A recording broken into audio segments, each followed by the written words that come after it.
What is going on, people? Welcome back to the channel. Check out my new 65 Country sedan. I just picked this up. We're going to go through this a little bit, as well as an update of what I've been doing in the shop. It's been a little bit since I posted a video. Between then and now, I did the duct tape drags. I'll put in a little bit of that footage here.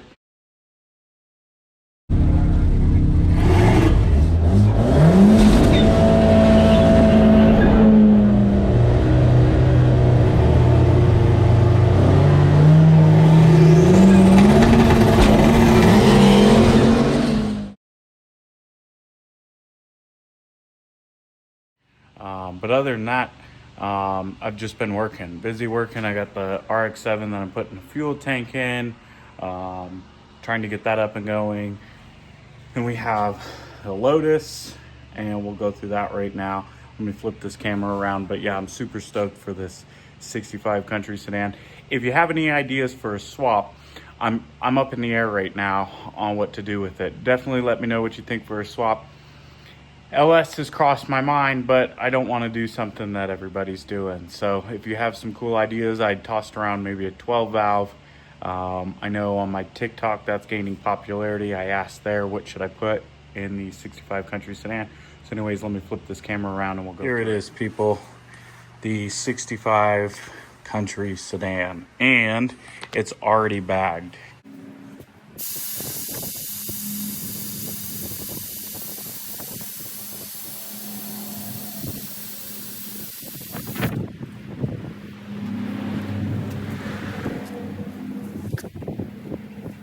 It's not complete. There's some blemishes here and there, but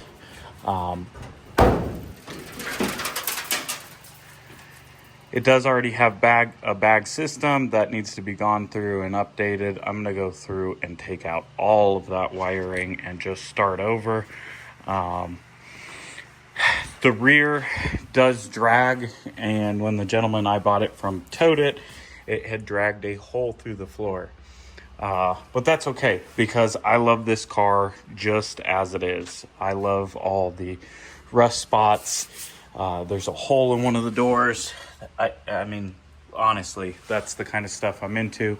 I'm just going to treat it and leave it alone. I'm not going to go and try to fix it. But yeah, this is the Country sedan. I'm super stoked. All of the parts should be here, including the spotlight, big ol' mounted spotlight, which I'm stoked for. The interior is in okay shape, but I'll probably update the bench seats and stuff like that. Again, go through, replace most of the electrical. I don't believe I got a key with it. That's unfortunate, but you know, doors open great. Don't close that great. But all the glass is there, including the back factory glass with the hatchets inside. It just needs to be installed. It's obviously a different hatch, I believe. But go through and just clean up little stuff like this. But I don't plan on doing much to the exterior. I want a big, rowdy, just loud, obnoxious wagon. That's what I've always wanted.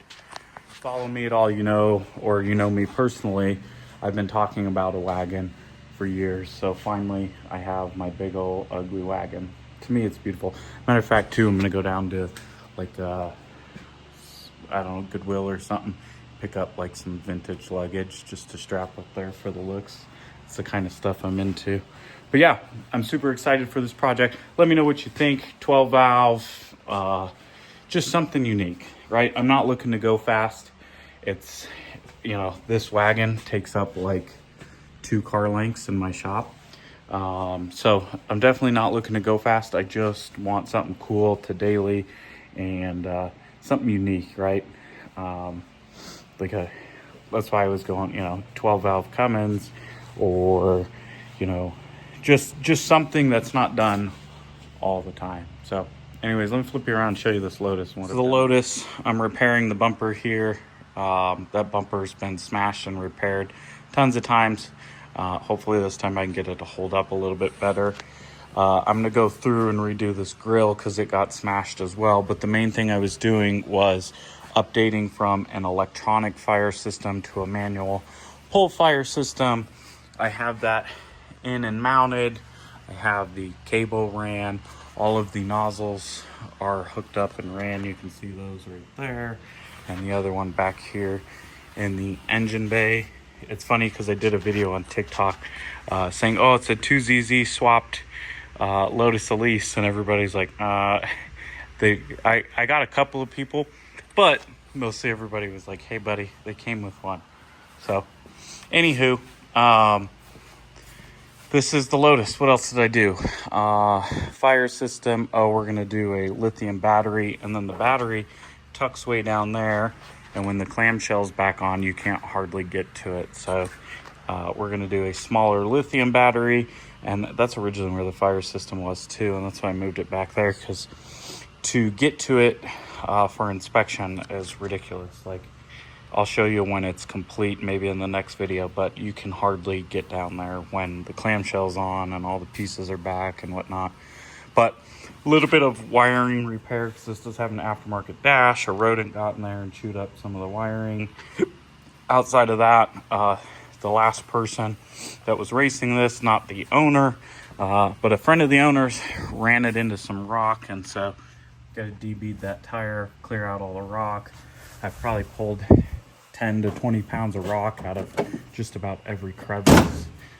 There's still some more back here too that I have to get out of the tray. But anyways, that's it for the Lotus. That's all I'm doing with this.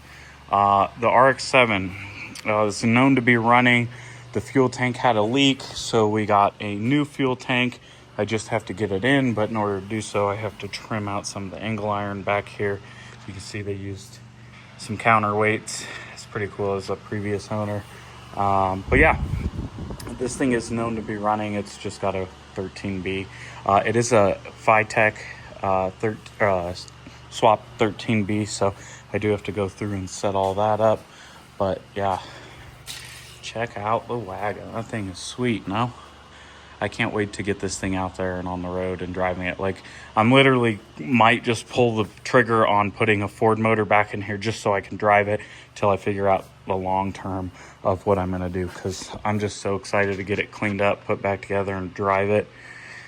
Anyways, sorry the shop's a mess. Sorry for the video. Like I said, I went to the duct tape drags, broke some axles. That was ridiculous. I've driven that car so much on the street, launched it. Just done so much stuff in the Festiva, and I don't know, track prep really good. I think it was just bound to happen, and it's time to figure out a better axle solution for the Festiva ST. Anyways, I'm gonna flip you back around here because I have another project coming up for next year's duct tape drags. I want to bring the Wagon. And a buddy of mine who's going to be coming with picked up a project that I got to get going, and I'll give you a sneak peek. So here's this.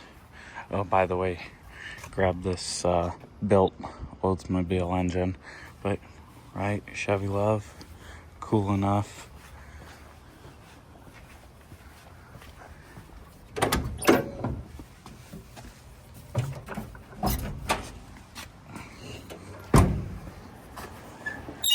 But it got a whole lot cooler. So this thing is in rough shape. Whoever put it together, horrible job on the harness. It runs really rough. It's just hacked. The harness is no good. So we may end up going with an ASUS system on that. But undecided. We have a whole nother year to figure it out. So in the meantime, I appreciate you guys for watching. I'm sorry for the delay on the video. I'm going to try to keep them weekly, especially now that I'm going to be going full-time to the shop. And yeah, I'm excited, and I got a lot of stuff lined up, including tons of cars mine. I'm going to be going to the import face-off in Vegas, as well as the one in Chandler with the Turbo S2000. So if you guys want to see or come out, I'll be there. I've already made the commitment. Now I just need to buy the tickets, and I will be at the one in Vegas and in Chandler. Thanks for watching. I will see you guys on the next one.